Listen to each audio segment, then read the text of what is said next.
if I mix these, can I make something as good as this? Let's find out today on the Whiskey Tank.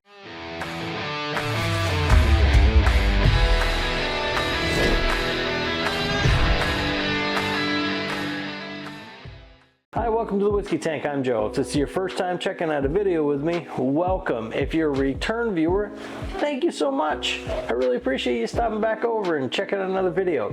Well, I've got kind of just one that I want to try because science. What I want to see is if I can make this Barrel Symphony, which is a rye or a bourbon rye mixed, using the 2025 bourbon and the 2025 cast strength rye.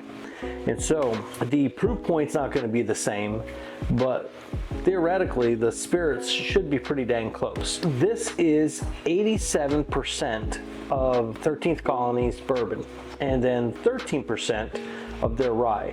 So what I'm going to do is I'm going to take 174 grams or liters. It really doesn't matter because we're going by ratio, so it's percentages, which is just double the 87. So 174, I'm going to do grams of this, and I'm going to go with 26 grams of the rye, and then I'm going to let it sit in this bottle, marry up, and see how it comes out. And then I'm going to do it in a blind against the Barrel Symphony, which is 13th Colony's blend, and just compare it and see how it is.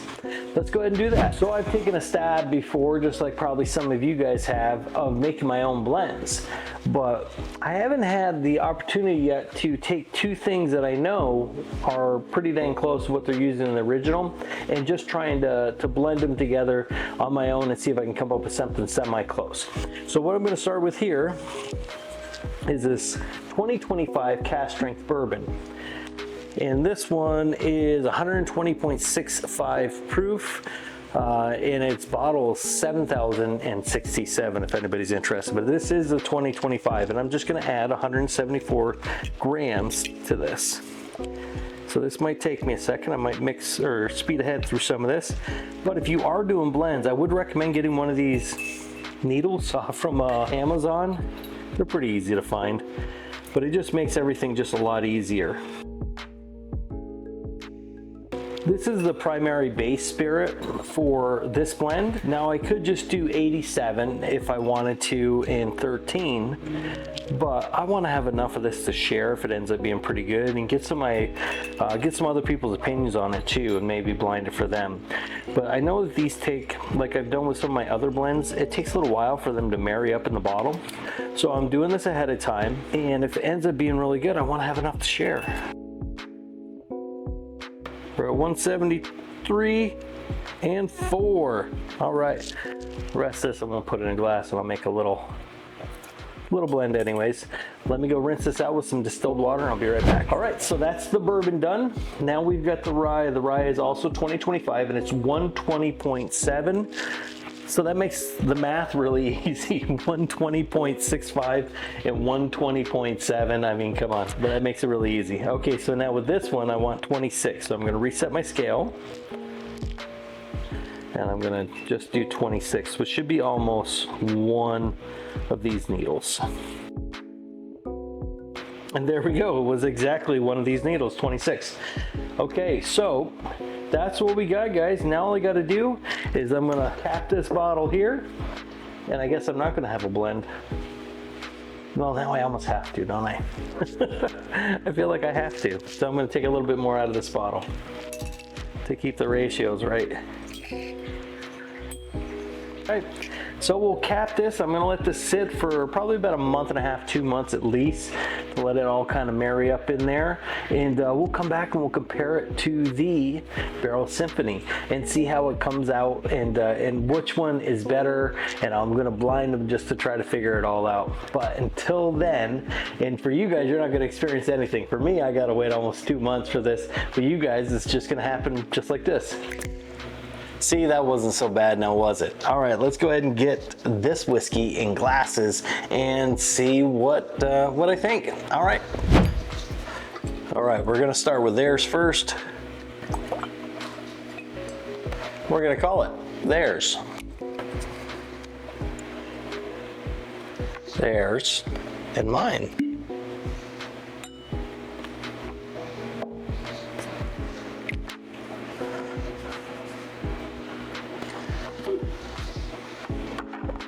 All right, let's give this bad boy a spin. We'll get these glasses out, and there ain't nothing to it but to do it. So let's get in it. Let's start over here. There's a floral nose to this glass, which doesn't make sense because I've never gotten floral on any of 13th Colony's products before. But there's a hint of like floral, and it's almost borderline slightly perfumey. And it smells like a very simple white sugar in this. It's not surprisingly proofy. Now, both of these range between, I think, 116 to 120 for proofs, so they're pretty dang close. So the ethanol is not going to be a big cue to draw me into which one's which. But so a floral, sugary nose on this. Let's go ahead and see how it tastes. Those floral notes don't really cross over to the palate. I do get a sugary sweetness with this. There's not a lot of rye spice on it, but there is a slight herbalness, but not much. There's not a lot. It's basically what I'm getting is like almost like a simple white sugar sweetness off from this with a touch of oak, but it's definitely not over bittered. I mean, it's nice. It's decent. All right, let me go ahead and get into the second glass. Let me get a drink. The nose on this is a little bit more complex. There's some layers in here. It smells almost like a honey, there is a touch of that floral in here too. It's just so odd to me because I don't remember that in any of the reviews that I've done on any 13th Colony products, because I've done the 2025 Bourbon, which is in the blend, the 2025 Cask Strength Rye, which is in the blend, and the Barrel Symphony, and I don't remember a floral note on anything. It's so odd that I'm getting that in both these glasses. But this is more like a wildflower honey is what I'm getting, so it's a lot more complex, and I'm not getting ethanol in either one of these glasses. This is really a nice nose. All right, let me go ahead and see how this is on the palate. Man, oh man, is that crossover. This literally is like honey. There was a candy, something with a bee on it. It's like a red and yellow bee or something. Bit of honey. Oh, I'm so sorry.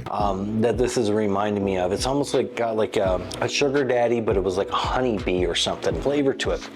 It's really interesting. It's got such a nice mouth coating too, and a good finish on it. There's a touch of oak in there, but it's definitely not bitter. There's no over oakness, but it's that sweet oak. I'm gonna have to say, guys, it's probably one of the easiest blinds that I've ever done.